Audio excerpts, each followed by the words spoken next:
Die Reise geht weiter, hier bei Pokémon Omega Rubin. Hi Freunde, willkommen zurück. Ja, letzter Part, nicht wahr? Wir haben da eigentlich alles weit geschafft, sprich, wir haben endlich alle 8 Arenorden. Ist das nicht einfach der Hammer? Alle 8 erobert, alle 8 besiegt. Kann es denn noch schöner werden? Natürlich, natürlich,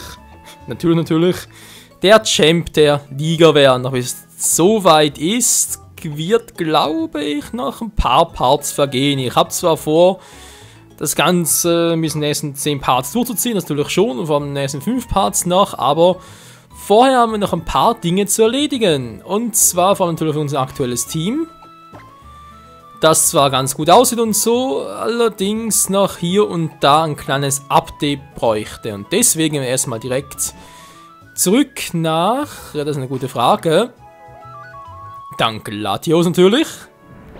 Und der Äonflöte.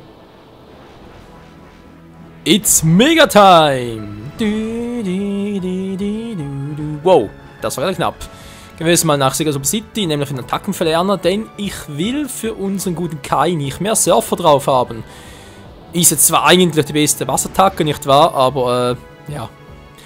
Finde ich ja Siedewasser in seinem Fall doch ein bisschen praktischer.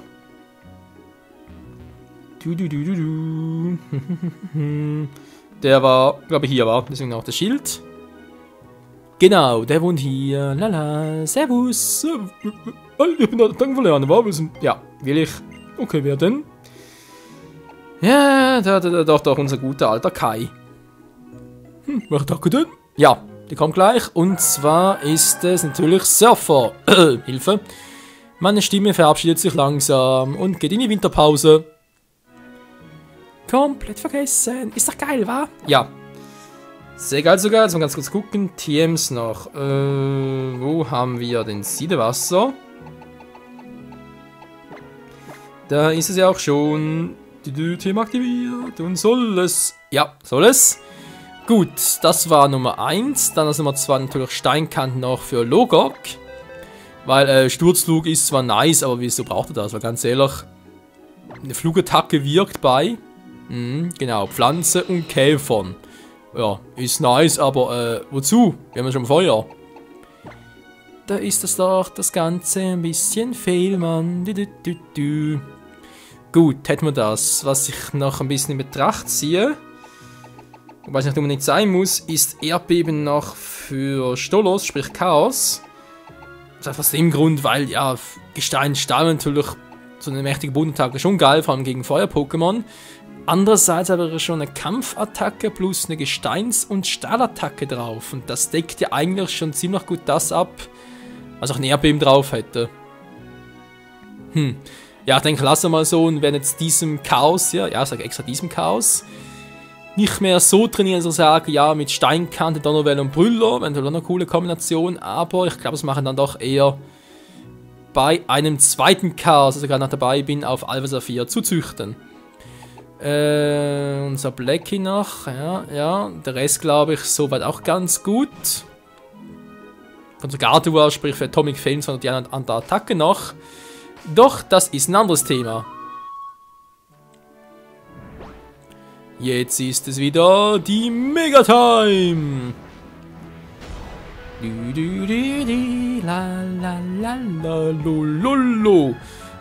Ja, geht noch Xenovil, wa? Direkt nach Moosbach, geht ein bisschen schneller, glaube ich. Also gut, Ziel soll es sein, ich will jetzt vor der Liga nicht mehr alles abgrasen. Will ich nicht mehr, weil wohl nach der Liga gibt es noch ein paar Dinge zu erledigen, dann kann ich noch die neuen Pokémon dann trainieren und das passt dann schon so. Sprich, was wir jetzt machen, wir sitzen hier auf der Karte, hier unten. Ich will jetzt zwar südlich gehen, sprich südlich von Xenovil, ab nach Flossbrunn, weil da gibt es noch eine geile TM für Blackie. Aber dann geht es bereits nach Osten zur Liga. Den ganzen Rest der Karte, und die ganzen Höhlen und so, sprich auch noch, tja, wo haben wir die denn schon wieder?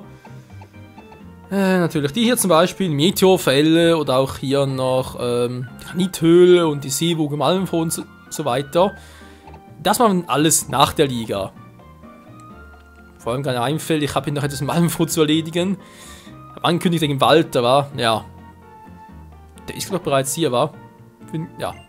So, das was etwas auch ganz übersehen habe, und zwar Hab ich mal erwähnt, von wegen Überflieger.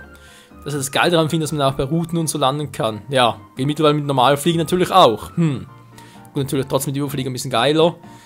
Aber ja, wird soweit gehen. Ja, genau. Walter müsste jetzt mal vor City in der Mitte noch sein, der City. Und warten noch auf uns. Können wir alles erst nach der Liga machen, weil es geht vor allem daran. Ja, soll ich das bereits verraten? Ja, im Endeffekt geht es darum, dass wir noch eine TM bekommen, und zwar TM24 Donnerblitz. Aber momentan in unserem Team braucht das noch keiner.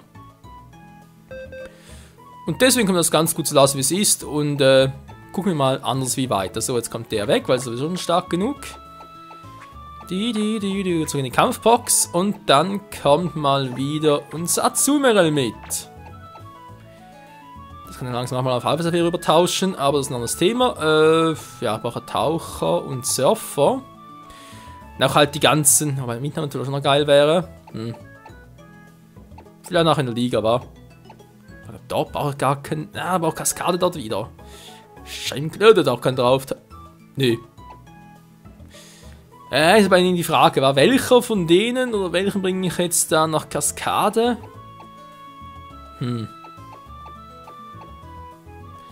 Natürlich Stärke, Surfer, Trümmer und Zerschneider. Ja, natürlich schon geil. Dann vielleicht einfach Surfer weg. Wobei, nee, wäre eigentlich geil, wenn ein Wasserpunkt und alle 3 Wasserattacken beherrschen würde, wa? Dafür Zertrümmerer weg, weil das brauchen wir eigentlich eher seltener, vor allem natürlich vom Weg her. Denn Stärke sind doch etwas, was uns öfters mal einen Weg blockiert. Ja, lass mal so. Was sagen wollte, genau, es gibt natürlich unter Wasser, sprich mit Taucher gibt es noch einige Trainer zu besiegen, aber das machen wir alles später noch. Denn das, was uns nach der Liga wartet, was ich bereits erwähnt habe, ist doch noch ein bisschen umfassend, will ich wie gesagt auch neues Team trainieren und so, und dann kommen diese Trainingsmöglichkeiten geradezu recht.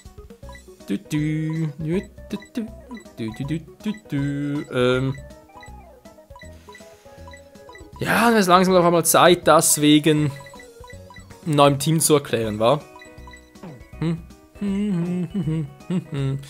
Ja, wenn gar kein schlechter Zeitpunkt, wenn wir sowieso jetzt Richtung Floßbund segeln. Ach, Freunde, worum geht es überhaupt? Es geht darum, um eine Tradition von mir. Ich sag's mal so. Tradition im Sinne von, ihr wisst, dass ich auch einer bin, der gerne einen Starter im Team hat. Und dann halt irgendwie so ein Team zusammenschust und so, was irgendwie alle Typen entdeckt. So etwas in der Art. Natürlich ist das jetzt ein bisschen anders. Ich will gerade auf, und es fehlt noch eine Sanftglocke für Training halt, war. Happiness-Entwicklung, sagen wir dem ja. Nö, damit hat es gerade nichts zu tun. Mondscheinbanner auch noch. Grundstück, cool. Ich komme vom Thema ab. Schon viel besser. Jetzt wieder mal dies. Ja, nein, war gerade falsch. So stimmt's. Ab in den Süden. Ich glaube, hier gibt es auch noch ein paar Trainer zu bekämpfen, oder? Ja, waren noch ein paar. Ja gut, macht auch jetzt schon. Geil, Mann, wa? Also, Tradition, worum geht's? Es geht bei mir darum, das ist auch ein bisschen aus dem Anime abgekupfert, dass ich mir jeweils nach der Liga ein neues Team zusammenbaue. Macht ihr meistens Ash nach der Liga auch und so. Und die Idee an und für sich finde ich gar nicht mal so schlecht. Gut, Ash nimmt immer Pikachu, natürlich nicht unbedingt etwas, was man bevorzugen würde, aber spielt keine Rolle. Mal testen, war. Draco-Meteor im Einsatz. Ja, ich mache es meistens anders, und zwar mache ich es in der Regel so, dass ich 3 Pokémon vom alten Team behalte und dann 3, jetzt mal in die Box deponiere für eine gewisse Zeit, bis dann die Story nach der Hauptstory, sprich die Story nach der Liga auch durch ist. Für die Zeit trainiere ich dann neue Pokémon, die danach auch in die Kampfboxen und so weiter kommen, und wir dann somit bereits neue Pokémon für, ja, sag jetzt mal, Kampfzonen und so etwas in der Art hätten. Klingt doch gar nicht mal so übel. Das ist doch auch ein bisschen Abwechslung und so. Und ja, darum geht es. Ich werde mir 3 Pokémon nach der Liga von Alpha-Saphir nach Omega Rubin rüber tauschen. Und zwar das so macht, dass wir direkt, also natürlich nach der Liga, von Part zu Part ein neues Pokémon bekommen und das dann halt Stück für Stück den Rest dazu natürlich noch trainieren werden. Genau. Dazu werde ich halt momentan noch ein bisschen züchten, sprich die ganzen DVs und auch noch EVs erteilen, die richtigen Attacken noch vererben, etc. etc. wenn wir nachher relativ flott schon ein sehr kampfstarkes Pokémon im Team haben. Was soll man dazu noch erwähnen? Abgesehen vom geilen Bedroher von Blackie. Ja, also welche 3 Pokémon ich aus dem aktuellen Team rauswerfe, sage ich jetzt noch nicht. Das soll eine Überraschung sein. Und die 3 neuen Pokémon habe ich auch schon bereits ausgesucht. Darauf habt ihr direkt keinen Einfluss, aber, und jetzt kommt das große Aber, ich wäre natürlich trotzdem froh, wenn ihr mir bereits mal Vorschläge posten würdet, und zwar, welche Pokémon ich nach der Liga noch trainieren soll. Und vor allem halt auf den Aspekt hin, wenn das ja was Unlicht war, genau, auf den Aspekt hin, dass natürlich nach der Liga, also auch wenn ich dann halt neue Pokémon habe, ist natürlich noch nicht genug. Sprich, es gibt immer noch mehr Pokémon, noch mehr Strategien und so, die man halt für, ja, halt auch Kämpfe gegen euch zum Beispiel, sich durchaus aneignen kann, und Kämpfe gegen andere, gegen Kai selbst noch und so weiter und so fort.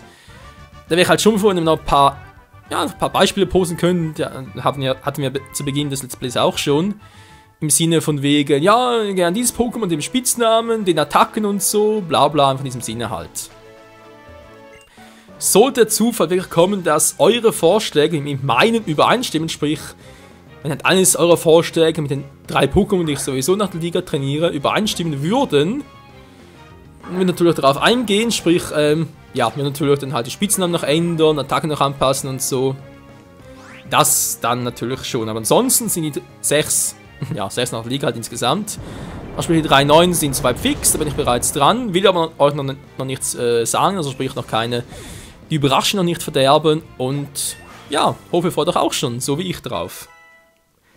Also natürlich schon so, wenn es halt nach der Liga weitergeht, noch ein bisschen was zu tun gibt, ist auch immer schön, halt ein frisches Team und so. Bringt ja auch ein bisschen Abwechslung ins Let's Play rein, nicht wahr? Das ist der Sinn oder halt die Idee dahinter. Ich glaube echt, sonst gibt es da nichts groß zu sagen. Also natürlich, dass ihr jetzt halt also ganz Palette auswählen könnte. Also könnt ihr auch noch ein bisschen erwähnen. Die 3 neuen Pokémon, die kommen, besitzen alle mindestens einen Typus, den wir momentan noch nicht im Team haben. Stimmt, dass ich das gerade gesagt habe?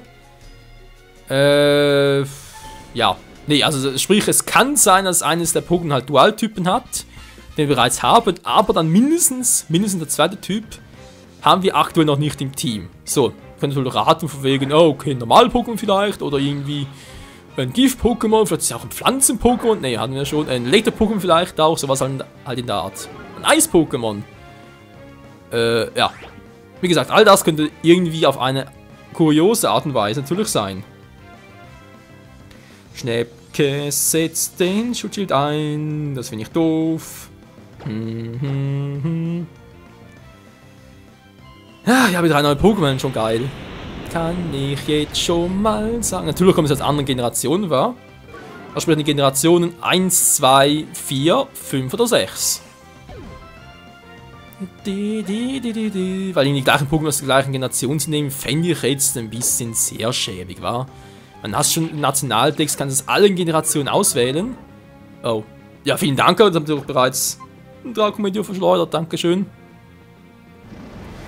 Da kann man doch auch mal neue Generationen auswählen, wa? Und testen.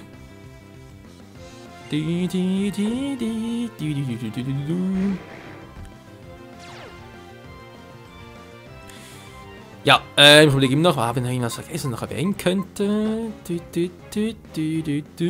Natürlich etwas, was jetzt noch ein bisschen spannender wird, ist abgesehen natürlich von den EVs, von den Attacken und dem Spitznamen.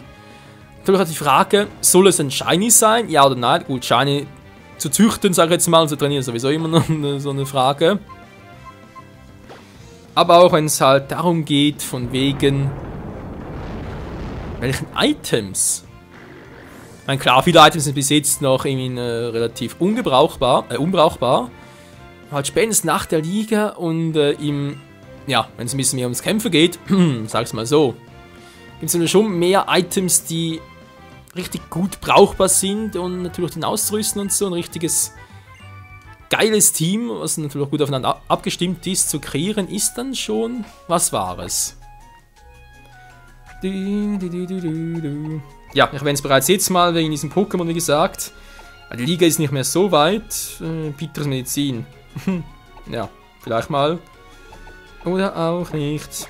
Weil ja, die Liga ist nicht mehr so weit entfernt. Nach der Liga soll sie direkt mit der nächsten Story, also mit der Story nach der Liga halt direkt weitergehen. Und dann irgendwie, also sprich erst nach der Liga das zu erwähnen, wäre ein bisschen sehr kurzfristig. Also ich will schon, dass ihr ein paar Tage Zeit habt, auch darüber Gedanken zu machen, welche Pokémon könnten der Michael noch trainieren, was denkt ihr wäre noch cool und was würdet ihr noch gerne sehen.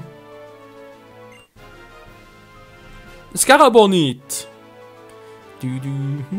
Ja, zum Beispiel Scarabon, gut ist, ja, kam mir auch im Höhendex vor, war.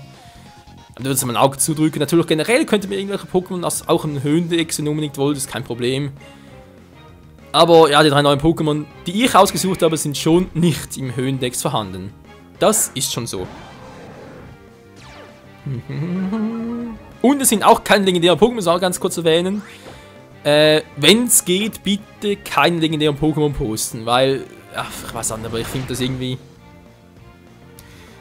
Legendäre Pokémon habe ich noch nie wirklich im Kampf gesehen, ganz ehrlich. Klar, die sind noch cool und so und teilweise sind sie gar keine Uber, also sprich überqualifiziert, das natürlich schon nicht. Aber generell finde ich, dass legendäre Pokémon gehören in die Box, sind cool anzusehen und so, schwierig zu fangen, okay, aber trainieren, nee, habe ich jetzt noch nie gemacht, wirklich.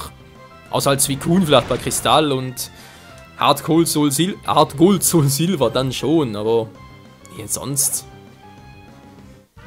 bin ich nicht so Fan davon.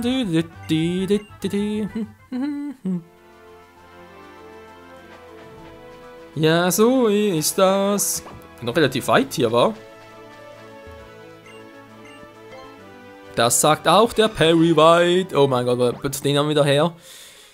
Ach ja, das ist eine gute Frage. So, wir können hier zwar noch tauchen, machen wir dann ein anderes Mal. Was ist denn hinten noch los? Na, dann tun wir ein Item hier. Den haben wir schon, genau. Ja,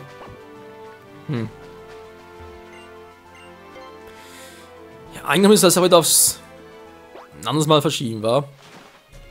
Oh Mann, nee, ich weiß doch nicht. Ich übersehe sicher wieder. Ich kenne mich doch, da bin ich noch Spezialist darin.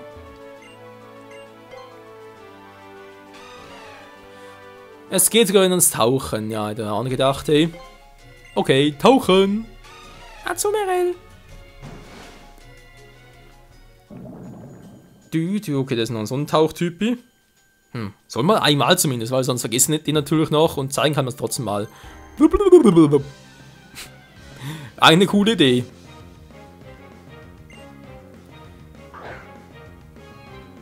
Sejong. Los, Becky. Okay, wir haben keine Animation von uns selbst an, schlecht. Ein Pokémon natürlich, denk mal, den Draco-Meteor. Sieht schon geil aus, war die Attacke.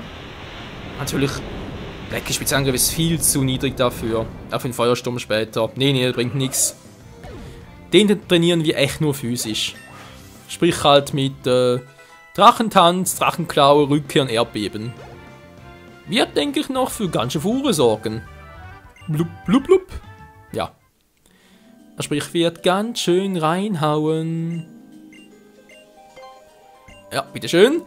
Okay, der Part ist langsam vorbei. Ich habe trotz allem viel gequatscht und mein Hals hält es durch. Das wundert mich gerade ein bisschen. Ist hier oben noch etwas? Ich glaube, dass auch bei Alpha Sophia passt. Dieses kleine Sonnenbohr wurde mir vorenthalten natürlich. Carbon, Waschmaschinen leben länger. Nicht ganz. Eher der Verteidigungswert, glaube ich, war. So, Tauch einsetzen, genau. Gut, wie gesagt, am nächsten Part geht es auf nach Floßbrunnen vor allem. Dann will ich noch ein bisschen Überflieger einsetzen, sprich, wir gehen Beeren züchten. Ich will noch unbedingt vor der Liga erledigen und dann, ja, gut, den Rest des Beerensuchs muss man ein bisschen offscreen machen. Weil für optimale Ergebnisse muss irgendwie alle 3 Stunden das ganze Bewässern wieder gehen, also neu bewässern natürlich gehen. Und das Let's Play zu zeigen, wäre ein bisschen umständlich.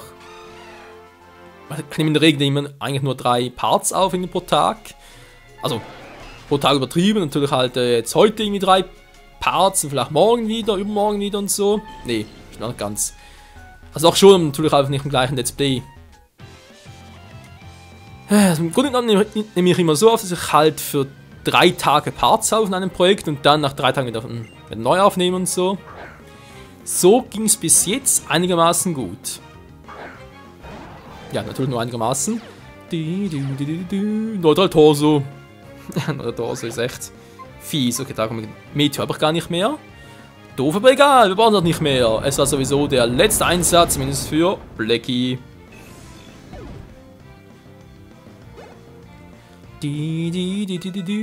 Azumerel.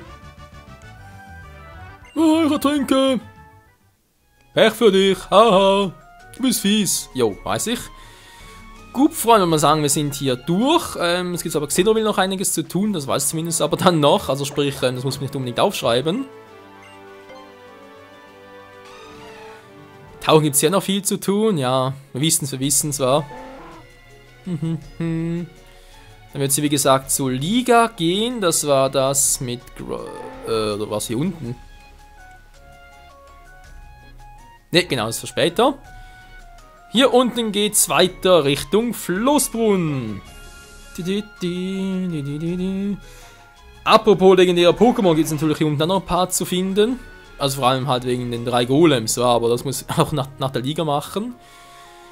Weil ich brauche dazu noch 2 bestimmte Pokémon, die muss man erst aus Alpha hier rüber tauschen, weil sonst dauert es lang, bis wir die hier haben. Und dann 3 Golems zu fangen nach der Liga wird lustig, kann ich jetzt schon mal versprechen. Gut, in diesem Sinne, danke fürs Zusehen und bis zum nächsten Part, dann auf nach Floßbrunnen. Für die Rückkehr von Blackie, Wortwörter sogar. Dann eben noch ein bisschen Beeren suchen und ab zur Pokémon Liga. Bis dahin, tschüss.